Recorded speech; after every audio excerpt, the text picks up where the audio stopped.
Estamos nos aproximando de mais um Seder de Pêssar. A primeira moede que o Eterno designou para que o seu povo pudesse guardar, celebrar. Na verdade, é um encontro que o Eterno tem com o seu povo.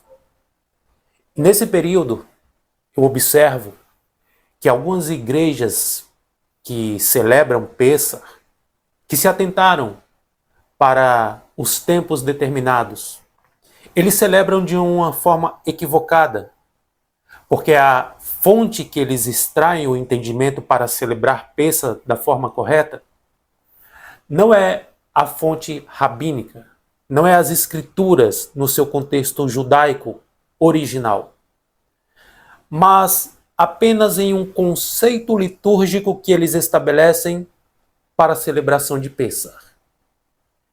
Eu vou dar alguns detalhes aqui neste vídeo para você, para que você possa compreender como Pêssar deve ser celebrado, os apontamentos proféticos que Pêssar revela para Yeshua. O cristianismo até tenta fazer techuvá, mas não se faz uma techuvá parcial. Ou você rompe com os dogmas que te prendiam e te escravizavam na cegueira espiritual, ou não há como você celebrar os tempos determinados pelo Eterno da forma correta. Pêssar foi instituído pelo próprio Eterno na Torá. Temos do outro lado a Santa Ceia cristã.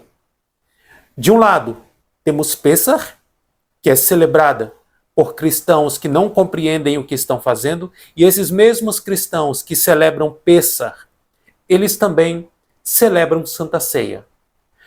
Como nós podemos desvincular a Santa Ceia de Pêssar, sabendo que Pêssar tem origem na Torá, e a Santa Ceia não foi instituída por Yeshua. A Santa Ceia, ela tem origem nos concílios católicos romanos. Vamos para o vídeo. Você vai entender tudo de forma mais ampla.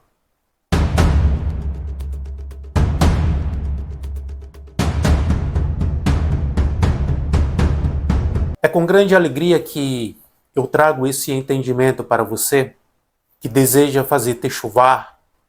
Talvez você estará celebrando Pêssar pela primeira vez e esteja buscando vídeos que possa te orientar a fazer da forma bíblica, da forma correta, observando a mitzvah e compreendendo o significado profético para nós que cremos em Yeshua, que está por trás de toda a celebração de Pêssar. Você já parou para pensar que talvez a Santa Ceia mais importante da história, ela tenha sido completamente mal compreendida? Nós precisamos pensar sobre isso. E se aquilo que chamamos de Santa Ceia não for realmente o que você pensa, o que Yeshua celebrou durante toda a sua vida não foi uma tradição, foi uma das moedim, um encontro marcado entre Deus e o homem no tempo bíblico, apontado pelas Escrituras. E o contexto judaico que está por trás de tudo isso, naquela noite não havia improviso, tudo já estava escrito, tudo já era praticado há mais de 1000 anos. O cordeiro, o pão sem fermento, as ervas amargas e 4 cálices. Exatamente, 4 cálices. Esses 4 cálices, eles contam uma história. Eles não só trazem uma história do passado, mas também falam do futuro. E o impactante aqui é o significado do número 4 no pensamento hebraico. O número 4, ele representa algo muito mais profundo. A letra Dalet, a 4ª letra da Torá, faz referência à passagem, uma transição, 4 pontos cardeais, 4 estações, 4 dimensões de experiências humanas. O número 4, ele fala de um ciclo completo dentro do mundo criado. E Pêssar, ela é a porta que abre esse ciclo. É a porta que revela o mundo espiritual. Os 3 primeiros cálices da construção. O primeiro cálice, santificação. Eu vos tirei. Então, Deus separa o homem do Egito. Ele tira o homem do sistema da escravidão. O segundo cálice, Deus traz libertação, quando ele diz, eu vos libertarei. Aqui há um confronto. As pragas, juízo, quebras de estruturas. E aí vem o terceiro cálice, que é o cálice da redenção, quando o Eterno diz, eu vos resgatarei. Isso fala de uma revelação de Yeshua. E foi exatamente nesse ponto que pegou o cálice. Quando Yeshua disse, este é o meu sangue. Ele não estabeleceu uma santa ceia. Ele estava revelando o significado oculto de Pêssar. O cordeiro de Pêssar sempre apontou para Yeshua. Na Torá, o cordeiro precisava morrer. Sem sangue não havia livramento, não havia proteção. Mas hoje, ninguém pode sacrificar mais o cordeiro. Então a pergunta é inevitável para nós. O que aconteceu com o sacrifício de Pêssar?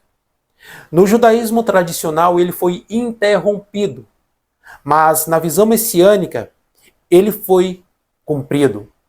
E agora nós perguntamos por que Yeshua não apenas celebrou Pêssar, ele se tornou o próprio cordeiro que a Torá apontava, como bem identificou Yohanan, quando ele diz, vejam o cordeiro de Elohim, que carrega o pecado do mundo.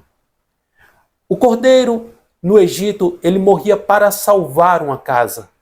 No madeiro, Yeshua morreu não para salvar apenas uma casa, mas para salvar todo aquele que deposita sua confiança nele.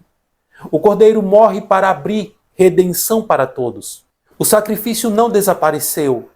Ele encontrou o seu cumprimento.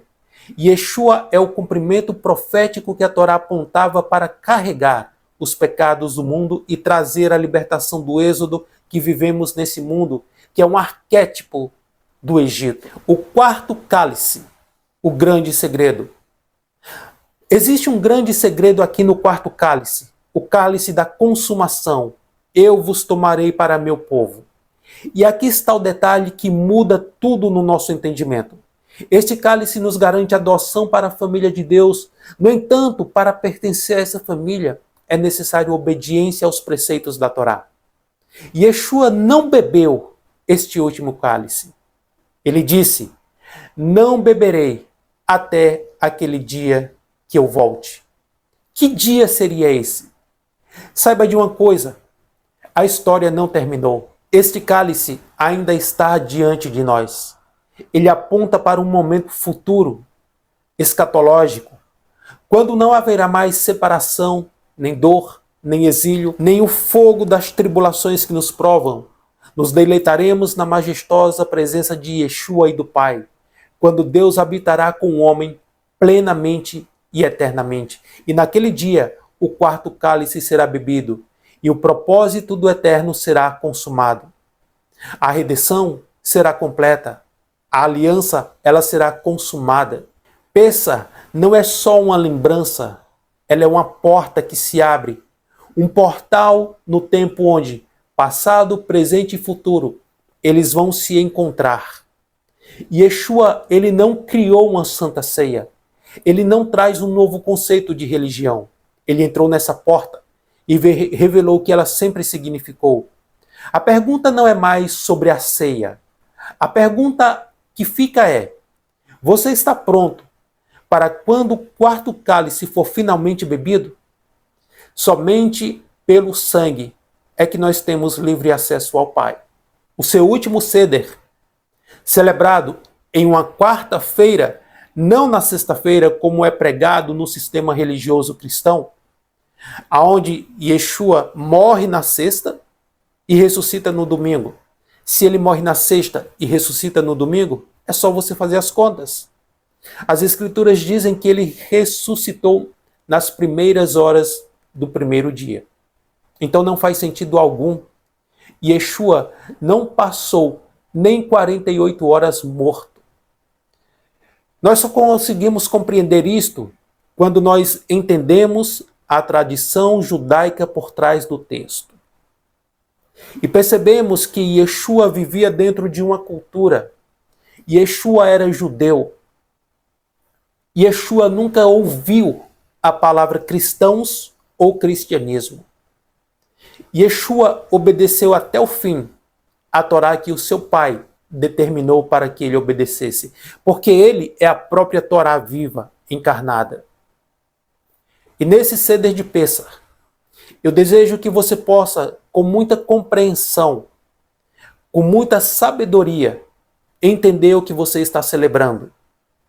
Entender os 4 cálices, a matzá, as ervas amargas, tudo isso que compõe a Kiará tem um apontamento para o período em que o povo viveu escravizado no Egito em um período de 430 anos. E neste período, onde eles sofreram toda a opressão, humilhação nas mãos do faraó, e não somos mais gentios, fazemos parte da família do Eterno, porque somos enxertados no seu povo. E o sentimento do povo judeu precisa ser o nosso sentimento.